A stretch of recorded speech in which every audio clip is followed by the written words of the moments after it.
মোৰ ছাত্ৰ-ছাত্ৰীসকল মোৰ চেনেললৈ তোমালোকক স্বাগতম জনাইছো। আজিৰ ভিডিঅ'টোত আলোচনা কৰিবলৈ ওলাইছো উত্তল আৰু অৱতল লেন্সে গঠন কৰা প্ৰতিবিম্বক কিদৰে ৰশ্মি চিত্ৰৰ সহায়ত উপস্থাপন কৰিব পাৰি সেই বিষয়ে। তোমালোকৰ এক্সামত কিন্তু ৰশ্মি চিত্ৰ অংকন কৰিবলৈ আহেই, গতিকে এইখিনি খুব মনোযোগেৰে ভালকৈ আয়ত্ত কৰি লবা, ঠিক আছে, যাতে অকনো মাৰ্কস নাযায় ৰশ্মি চিত্ৰৰ কাৰণে। এতিয়া সোৱা প্ৰথম পজিশনটো লৈছো, যদি লক্ষ্যবস্তু অসীম অৰ্থাৎ ইনফিনিটিত থাকে তেতিয়া কি হ'ব? অসীম মানে ক'ত আছে আমি নাজানো, আমাৰ চকুৰ পৰিসৰৰ বাহিৰত আছে লক্ষ্যবস্তুটো, যথেষ্ট দূৰত আছে। তেতিয়া তাৰ পৰা আহা পোহৰৰ ৰশ্মিবোৰ মুখ্য অক্ষৰ সমান্তৰালকৈ আহা ৰশ্মিবোৰ যদি কনসিডাৰ কৰো এই ধৰণে, ঠিক এইফালৰ পৰাও আহিব মুখ্য অক্ষৰ সমান্তৰালকৈ ৰশ্মিবোৰ আহি পেলাই কি হ'ব? লেন্সত পৰিব। এতিয়া মুখ্য অক্ষৰ সমান্তৰালকৈ আহা ৰশ্মি সমূহে কোনটো নিয়ম মানি চলে বাৰু? ই প্ৰতিসৰণৰ পাছত কি হয়? ফোকাসৰ মাজেৰে পাৰ হৈ যায়, হয়নে? যেহেতু উত্তল লেন্স আমি ব্যৱহাৰ কৰি আছো, গতিকে ই ফোকাসৰ মাজেৰে পাৰ হৈ যাব। ঠিক তেনেকৈ মুখ্য অক্ষৰ সমান্তৰালকৈ অহা প্ৰতিডাল ৰশ্মিয়ে ফোকাসৰ মাজেৰে পাৰ হৈ যাব।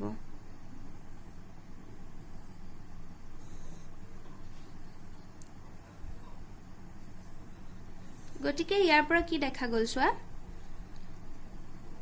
মুখ্য অক্ষৰ সমান্তৰালকৈ অহা ৰশ্মিবোৰ ফোকাসতে কেন্দ্ৰীভূত হোৱা যেন লগা নাইনে? গতিকে এই যোনটো বিন্দুত কাটাকুটি কৰিছে অৰ্থাৎ ফোকাসত কাটাকুটি কৰিছে আৰু এইটোৱে হ'ল প্ৰতিবিম্বৰ অৱস্থান, অৰ্থাৎ ফোকাসতে প্ৰতিবিম্ব গঠন হ'ব। আৰু ই সোৱা একদম বিন্দু আকৃতিৰ, আৰু যেহেতু ৰশ্মিসমূহে সঁচা অৰ্থত কটাকটি কৰিছে, গতিকে ইয়াৰ প্ৰকৃতিটো হ'ল শত, আৰু শত প্ৰতিবিম্ব হলে সদায় উলুটা আকৃতিৰ হয়। গতিকে উত্তল লেন্সৰ ক্ষেত্ৰত যদি লক্ষ্যবস্তু অসীম দূৰত্বত থাকে তেতিয়া হলে প্ৰতিবিম্বটো মুখ্য ফোকাসত গঠন হ'ব। ই বিন্দু আকৃতিৰ, সংকুচিত, লগতে ই শত আৰু উলুটা, ঠিক আছে। 2 নম্বৰ পজিশনটো লোৱা হৈছে 2F1ৰ বাহিৰত, অৰ্থাৎ কি? এইফালৰ ভাঁজ কেন্দ্ৰটোতকে আঁতৰত যদি লক্ষ্যবস্তু থাকে, আৰু লক্ষ্যবস্তুটো AB বুলি লোৱা হৈছে, আৰু লক্ষ্যবস্তুটোৰ যিটো সাইডে কাৰ্চিং দিয়া আছে সেইটো সাইড ওপৰ অংশ বুজায় আৰু এইটো সাইডে তলৰ অংশ বুজায়, ঠিক আছে। একদম দাপোনৰ নিচিনাই, খালি অৱতল দাপোনৰ ক্ষেত্ৰত গঠন হয় বিভিন্ন অৱস্থানৰ বাবে, আৰু এফালে উত্তল লেন্সত গঠন হৈছে। গতিকে এইটোৰ লগত যাতে তোমালোকে খেলি মেলি নকৰা, প্ৰশ্নত দাপোনৰ ৰশ্মি চিত্ৰ আঁকিবলৈ দিছে নে লেন্সৰ ৰশ্মি চিত্ৰ আঁকিবলৈ দিছে, এইটো কিন্তু খুব মনোযোগেৰে তোমালোকে লক্ষ্য কৰি ল'ব লাগিব,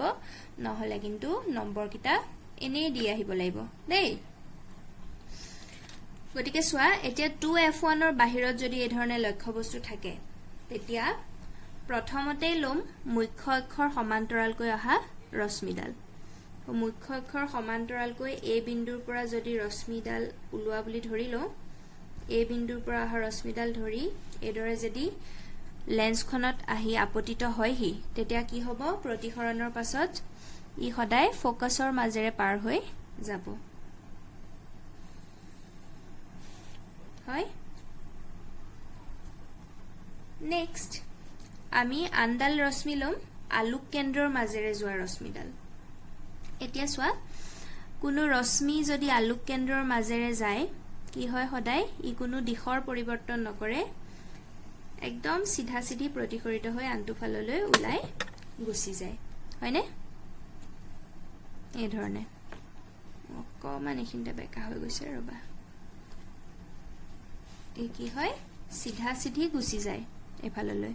প্ৰতিসৰিত হোৱাৰ পিছত ই দিশ সলনি নকৰে। এতিয়া মই আগৰ ৰশ্মিডাল অকমান বহাই দিওঁতে চোৱা কি হ'ল? দুইডাল ৰশ্মিয়ে এটা বিন্দুত কটাকটি কৰিছে, হয়নে? আৰু এই বিন্দুটোৱে হ'ব এ বিন্দুৰ প্ৰতিবিম্ব। এতিয়া ইয়াৰ পৰা মুখ্য অক্ষডাললৈ লম্ব এডাল টানি দিলে সেইটোৱে হ'ব গঠন হোৱা প্ৰতিবিম্ব। এইটো এ বিন্দুৰ পৰা অহা ৰশ্মি কটাকটিৰ ফলত হৈছে, গতিকে এটো হ'ব এ বিন্দুৰ প্ৰতিবিম্ব এ ডেশ আৰু এফালে হ'ব বি বিন্দুৰ প্ৰতিবিম্ব বি ডেশ হয় এতিয়া সোয়া প্ৰতিবিম্বটো ক'ত গঠন হৈছে বাৰু F2 আৰু 2F2 ৰ মাজত গঠন হৈছে হয়নে আৰু ই লক্ষ্য বস্তুতকৈ আকাৰত সৰু সোয়া মই লক্ষ্য বস্তুটো লৈছিলো 1.5 সেন্টিমিটাৰ আৰু প্ৰতিবিম্বটো গঠন হৈছে 1.2 সেন্টিমিটাৰ গতিকে ই সংকুচিত আকাৰৰ আৰু তাৰ অৱস্থানটো ক'ত হৈছে F2 আৰু 2F2 ৰ মাজত আৰু ই যেহেতু হসা অৰ্থত ৰশ্মিৰ কটাকটিৰ ফলত উৎপন্ন হৈছে গতিকে হট আৰু উলুটা ঠিক আছে এবাৰ সোয়া যদি লক্ষ্য বস্তু 2F1 ত থাকে অৰ্থাৎ কি ভাঁজ কেন্দ্ৰত যদি লক্ষ্য বস্তুটো এইদৰে থাকে তেতিয়া কেনে ধৰণে প্ৰতিবিম্ব গঠন হ'ব সোয়া ইয়াত প্ৰথম আমি কি লম মুখ্য অক্ষৰ সমান্তৰালকৈ অহা ৰশ্মিটো লম এ বিন্দুৰ পৰা মুখ্য অক্ষৰ সমান্তৰালকৈ অহা ৰশ্মি সদায় কি হয় ফোকাসৰ মাজেৰে পাৰ হৈ যায় এই ধৰণে ফোকাসৰ মাজেৰে পাৰ হৈ যাব হয় তাৰ পিছত নেক্সট অপটিক্যাল সেন্টাৰৰ মাজেদি অহা ৰশ্মিটো যি ধৰণে আহিছিল সেই ধৰণে সিধা সিধিকৈ যাব প্ৰতিসৰণৰ পাছত দিশ সলনি নকৰে এই ধৰণে যাবগৈ এতিয়া সোয়া দুইডাল ৰশ্মিয়ে এটা বিন্দুত কটাকটি কৰিছে আৰু হেতুৱে হ'ব এ বিন্দুৰ প্ৰতিবিম্ব এ ডেশ এতিয়া এ বিন্দুৰ পৰা যদি এডাল লম্ব অঙ্কন কৰা হয়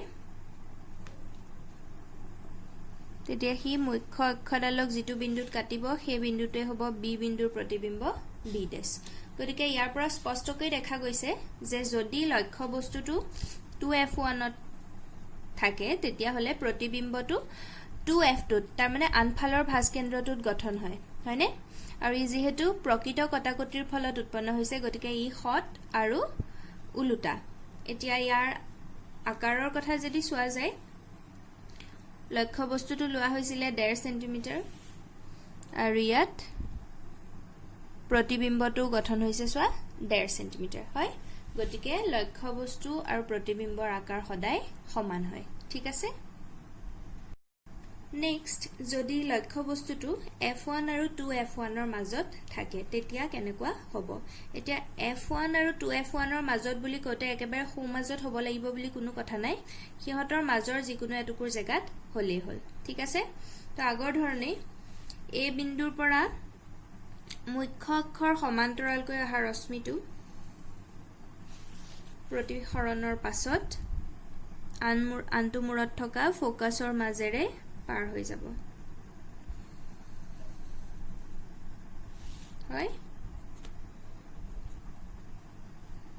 তাৰ পিছত আলোক কেন্দ্ৰৰ মাজেদি যোৱা ৰশ্মিটো কি হয় কোনো দিশ সলনি নকৰাকৈ সিধা সিধি গুছি যায় তো এটো পাৰ হৈ এনেকে সিধাকৈ গুছি যাব হয় এতিয়া সোয়া কি দেখা গৈছে দুইটা ৰশ্মিয়ে এ বিন্দুটোত কটাকটি কৰিছে হয়নে তো সেই বিন্দুটোৱে হ'ব আমাৰ এ বিন্দুৰ প্ৰতিবিম্ব এ ডেশ আৰু তাৰ পৰা মুখ্য অক্ষলৈ যদি এডাল লম্ব ড্ৰ কৰা হয় তেতিয়া হলে হেতুৱে হল এ বিৰ প্ৰতিবিম্ব এ ডেশ বি ডেশ হয় গতিকে এতিয়া কি দেখা গল যদি লক্ষ্য বস্তুটো F1 আৰু 2F1 ৰ মাজত থাকে তেতিয়া হলে প্ৰতিবিম্বটো 2F2 ৰ বাহিৰত গঠন হয় তাৰ মানে ইফালে থকা ভাঁজ কেন্দ্ৰতকেও আতৰত গঠন হয় যেহেতু হসাকৈ কটাকটি কৰাৰ ফলত উৎপন্ন হৈছে ই হট উলুটা আৰু লগতে আকাৰটো যদি চোৱা যায় মই এটো 1 সেন্টিমিটাৰ লৈছিলো লক্ষ্য বস্তু আৰু এফালে প্ৰতিবিম্বটো গঠন হৈছে 1.5 সেন্টিমিটাৰ গতিকে প্ৰতিবিম্বৰ আকৃতি লক্ষ্য বস্তুতকৈ ডাঙৰ বা বিবৰ্ধিত ঠিক আছে নেক্সট যদি লক্ষ্য বস্তুটো ফোকাস F1 ত ৰখা হয় তেতিয়া হলে কি হ'ব সোয়া প্ৰথমতে আমি মুখ্য অক্ষৰ সমান্তৰালকৈ যোৱা ৰশ্মিডালে লম এজ ইউজুৱেল আৰু এডাল প্ৰতিসৰণৰ পাছত আনটো মূৰত থকা ফোকাস F2ৰ মাজেৰে পাৰ হৈ যাব তাৰ পিছত আলোক কেন্দ্ৰৰ মাজেৰে যোৱা ৰশ্মিডাল দিশ সলনি নকৰাকৈ প্ৰতিসৰিত হ'ব হয় এতিয়া চোৱা এই দুইডাল ৰশ্মি একদম সমান্তৰাল দেখাতে সমান্তৰাল বা আমি যদি চেক কৰি চাও চোৱা ইহঁতৰ গ্যাপটো হল 1.5 সেন্টিমিটাৰ এফালেও 1.5 সেন্টিমিটাৰ গতিকে কি হৈছে এনেকুৱা সমান্তৰাল ৰেখাই কটাকটি নকৰে কৰিব জানো গতিকে আমি ধৰি লওঁ যে দেখাতটো কটাকটি কৰা নাই হয়তো গৈ অসীমত কটাকটি কৰিবগৈ পাৰে হয় তাৰ মানে কি যদি লক্ষ্য বস্তুটো ফোকাসত ৰাখা হয় তেতিয়া হলে উত্তল লেন্সৰ ক্ষেত্ৰত প্ৰতিবিম্বটো অসীমত গঠন হ'ব আৰু ই বিবৰ্ধিত আকাৰৰ হয় আৰু হট আৰু উলুটা অতিশয় বিবৰ্ধিত বুলি কোৱা হয় কাৰণ কোট কাটাকটি হৈছে আমিতো নাজানো গতিকে বহুত দূৰত গৈ কাটাকটি হ'ব বুলি ধৰা হয় আৰু ই যথেষ্ট বেছিকৈ বিবৰ্ধিত হয় ঠিক আছে নে বাৰু বুজি পাইছা এইবাৰ যদি লক্ষ্য বস্তু F1 আৰু অপটিকেল সেন্টাৰ O ৰ মাজত থাকে অৰ্থাৎ আলোক কেন্দ্ৰ O আৰু F1 ৰ মাজত যদি লক্ষ্য বস্তু থাকে তেতিয়া কি ধৰণে প্ৰতিবিম্ব গঠন হয় চোৱা তো প্ৰথম আমি কোনডাল ৰশ্মি লওঁ মুখ্য অক্ষৰ সমান্তৰালকৈ অহা ৰশ্মিডালে লম মুখ্য অক্ষৰ সমান্তৰালকৈ আহিলে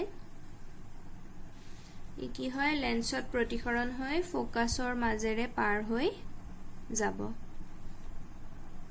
ফোকাসৰ মাজেৰে পাৰ হৈ যাব এই ধৰণে হয় আৰু নেক্সট আমি কোনটো ৰশ্মি লওঁ যেটো ৰশ্মি আলোক কেন্দ্ৰৰ মাজেৰে পাৰ হৈ যায় তা আলোক কেন্দ্ৰৰ মাজেৰে পাৰ হৈ গলে ই কোনো দিশ সলনি নকৰাকৈ এইদৰে প্ৰতিসৰিত হয় এতিয়া চোৱা চিত্ৰটো বা কি দেখা গৈছে প্ৰতিসৰণৰ পাছত দুইটা ৰশ্মি বহলি গৈছে গতিকে ইহতে কোনোবা জায়গাত কাটাগতি কৰা সম্ভৱ হ'ব জানো কেতিয়াও কাটাগতি নকৰে এতিয়া ইয়াৰ প্ৰতিবিম্ব গঠনৰ কাৰণে জাস্ট উলুটা দিশত বহাই দিয়া হয় ৰশ্মি কিডাল কল্পনা কৰি লোৱা হয় উলুটা দিশত বহাই দি পেলাই আকৌ আনডাল ৰশ্মিও উলুটা দিশত বহাই দিয়া হয় এতিয়া চোৱা বহাই দিয়া ৰশ্মি কেডালে এই বিন্দুটোত কটাকটি কৰিলে হয়নে আৰু হেতুৱে হ'ব AB ৰ প্ৰতিবিম্ব A ডেশ B ডেশ এতিয়া কি দেখা গল যেহেতু ৰশ্মি কেডালে সঁচা অৰ্থত কটাকটি কৰা নাই আমি উল্টা দিশত কল্পনা কৰি বহাই লৈহে কাটাকটি কৰাটো দেখুৱাইছো গতিকে ই অসৎ প্ৰতিবিম্বৰ সৃষ্টি কৰিছে আৰু প্ৰতিবিম্বটো থিয় চোৱা যিফালে লক্ষ্য বস্তুৰ মূৰ আছিল প্ৰতিবিম্বৰ মূৰটো হেফালে আছে গতিকে ই থিয় অসৎ আৰু থিয় আৰু লক্ষ্য বস্তুতকৈ আকাৰত ডাঙৰ আৰু ই কোনফালে গঠন হৈছে লক্ষ্য বস্তুৰ একে দিশত গঠন হৈছে হয়নে এফালে পজিশনটো মেটাৰ নকৰে তোমাৰ কোট গঠন হৈছে জাস্ট লক্ষ্য বস্তুৰ ফালে একেটা দিশত গঠন হয় হেতুহে মেটাৰ কৰে ঠিক আছে নে বাৰু এতিয়া উত্তল লেন্সৰ ক্ষেত্ৰত এই 6টা পজিশনৰে ৰশ্মি চিত্ৰ কনসিডাৰ কৰা হয় ইয়াৰ ভিতৰত কিন্তু তোমালকৰ যিকোনো এটা আঁকিবলৈ হয়তো আহিব ঠিক আছে এতিয়া আলোচনা কৰিবলৈ ওলাইছো অবতল লেন্সৰ দ্বাৰা কিদৰে প্ৰতিবিম্ব গঠন হয় ইতিমধ্যে তোমালোকে উত্তল লেন্সৰ ক্ষেত্ৰত 6টা বিভিন্ন অৱস্থানত লক্ষ্য বস্তু ৰাখিলে কি ধৰণে প্ৰতিবিম্ব গঠন হয় প্ৰতিবিম্বৰ অৱস্থান আকৃতি আৰু প্ৰকৃতিৰ বিষয়ে জানিলা লগতে তাৰ ৰশ্মি চিত্ৰও অংকন কৰা হল হয়নে এতিয়া অবতল লেন্সৰ ক্ষেত্ৰত কিন্তু মাত্ৰ দুটা পজিশনহে কনসিডাৰ কৰা হয় প্ৰথম পজিশনটো হল যদি লক্ষ্য বস্তু অসীমত থাকে তেতিয়া প্ৰতিবিম্বটো ফোকাস F1 ত গঠন হয় ইয়াৰ আকাৰ অতিশয় সংকুচিত আৰু বিন্দু আকাৰৰ হয় আৰু প্ৰতিবিম্বটোৰ প্ৰকৃতি কি হয় অসৎ আৰু থিয় নেক্সট পজিশনটো হল অসীম আৰু লেন্সৰ আলোক কেন্দ্ৰ ওৰ মাজত এতিয়া আলোক কেন্দ্ৰ আৰু অসীমৰ মাজৰ যিকোনো অৱস্থানতই নাৰাখা কেলে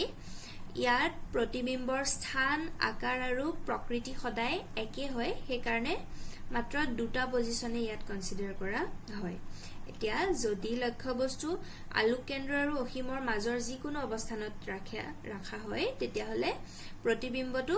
F1 আৰু আলোক কেন্দ্ৰৰ মাজত গঠিত হয় ই সংকুচিত হয় অৰ্থাৎ লক্ষ্যবস্তুতকৈ আকাৰত সৰু আৰু প্ৰকৃতিটো হয় অসৎ আৰু থিয় এটো তোমালকৰ প্ৰিন্টিং মিস্টেক হৈ পেলাই উলুটা হৈ আছে অসৎ প্ৰতিবিম্ব সদায় থিয় হয় তো মনত ৰাখিবা আৰু কিতাপত শুধৰাই লবা ঠিক আছে এতিয়া আমি চাম ইয়াক ৰশ্মি চিত্ৰৰ সহায়ত কেনেকৈ উপস্থাপন কৰিব পাৰি এতিয়া চোৱা যদি লক্ষ্যবস্তু অসীমত থাকে তেতিয়া হলে অসীম দূৰত্বৰ পৰা ৰশ্মিবোৰ আহি অৱতল লেন্সত পৰিবহি এতিয়া মই মুখ্য অক্ষৰ সমান্তৰালকৈ অহা ৰশ্মি দুডাল কনসিডাৰ কৰিছো এই ধৰণে মুখ্য অক্ষৰ সমান্তৰালকৈ আহিব ৰশ্মি আহি লেন্সত পৰাৰ পিছত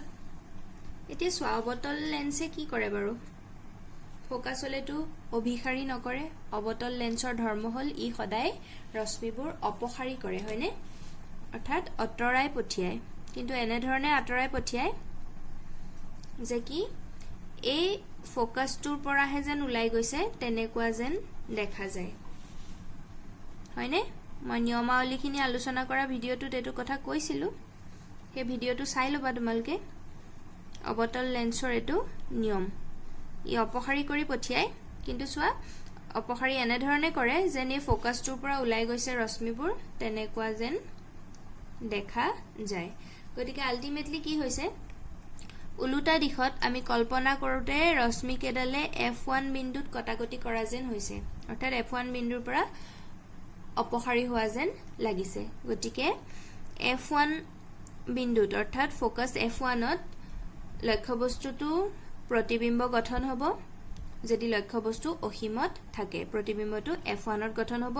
ই বিন্দু আকৃতিৰ হয়নে আৰু ই যেহেতু সঁচা অৰ্থত কটাকটি হোৱা নাই ৰশ্মি কেডালৰ আমি ইমাজিন কৰি বহাইহে দিছো গতিকে ই অসৎ আৰু থিয় ঠিক আছে আৰু নেক্সট যদি লক্ষ্যবস্তু অসীম আৰু অপটিক্যাল সেন্টাৰ ওৰ মাজৰ যিকোনো পজিশনত থাকে এতিয়া চোৱা মই অসীম আৰু ওৰ মাজৰ যিকোনো এটা জায়গাত লৈ লৈছো তেতিয়া হলে কি হ'ব চোৱা মুখ্য অক্ষৰ সমান্তৰালকৈ অহা ৰশ্মিডাল প্ৰতিসৰণৰ পাছত ফোকাস F1 ৰ পৰা অপসাৰী হোৱা যেন লাগে হয় আৰু নেক্সট আমি কোনডাল ৰশ্মি লম অপটিক্যাল সেন্টাৰৰ মাজেদি যিডাল ৰশ্মি পাৰ হৈ যাব হেডাল প্ৰতিসৰণৰ পাছতো কোনো দিশ সলনি নকৰে যেনি আছে সিধাই পাৰ হৈ যাব তেতিয়া কি দেখা গল এই যিডাল সমান্তৰালকৈ অহা ৰশ্মিডাল অপসাৰী হৈছিলে কিন্তু আমি ডটেড লাইন দি পিছফালে বহাই দিছিলো হেডালৰ লগত আলোক কেন্দ্ৰৰ মাজেৰে পাৰ হৈ যোৱা ৰশ্মিডালে এটো পইণ্টত কটাকটি কৰিছে গতিকে সেই পইণ্টটোৱে হল A বিন্দুৰ প্ৰতিবিম্ব A' আৰু তাৰ পৰা লম্বডাল টানি দিলে আমি গুটেই প্ৰতিবিম্বটো A' B' পাম হয়নে এতিয়া কি দেখা গল ই O আৰু F1 ৰ মাজত গঠিত হৈছে তালিকাৰ মতে মিলি গৈছে হয়নে ই থিয় আৰু যেহেতু সঁচাকৈ দুইডালৰ কটাকটি হোৱা নাই অসৎ আৰু লগতে আকাৰত লক্ষ্যবস্তুতকৈ সৰু ঠিক আছে তো এই ধৰণে উত্তল লেন্স হওক বা অৱতল লেন্স হওক তাৰ বিভিন্ন অৱস্থানত লক্ষ্যবস্তু ৰাখিলে গঠন হোৱা প্ৰতিবিম্বৰ ৰশ্মি চিত্ৰ আঁকিব পাৰি আৰু ইয়াৰ ভিতৰত কিন্তু তোমালকৰ যিকোনো এটা ৰশ্মি চিত্ৰ আঁকিবলৈ আহিবই এটা লেন্সৰ ক্ষেত্ৰতো পালা আকৌ আগতে ইতিমধ্যে দাপুনৰ ক্ষেত্ৰত মই আলোচনা কৰিছো গতিকে দাপুন হওক লেন্স হওক মুঠতে কিবা এটা আহিবই আৰু যাতে খেলিমেলি নহয় তোমালকে হেতুহে ধ্যান দিব লাগিব প্ৰশ্নটো ভালকে পঢ়ি লবা দাপুনৰ ৰশ্মি চিত্ৰ আঁকিবলৈ দিয়া হৈছে নে লেন্সৰ ৰশ্মি চিত্ৰ প্ৰায় একে গতিকে খেলি মেলি হোৱাৰ চান্স বেছি থাকে তোমালোকে খুব কেয়াৰফুলি পঢ়ি ল'বা প্ৰশ্নবোৰ দেই আজিলৈ ইমানেই মই নেক্সট ক্লাছত লেন্সৰ সূত্ৰ বিবৰ্ধন এইবিলাকৰ বিষয়ে আলোচনা কৰিম ঠিক আছে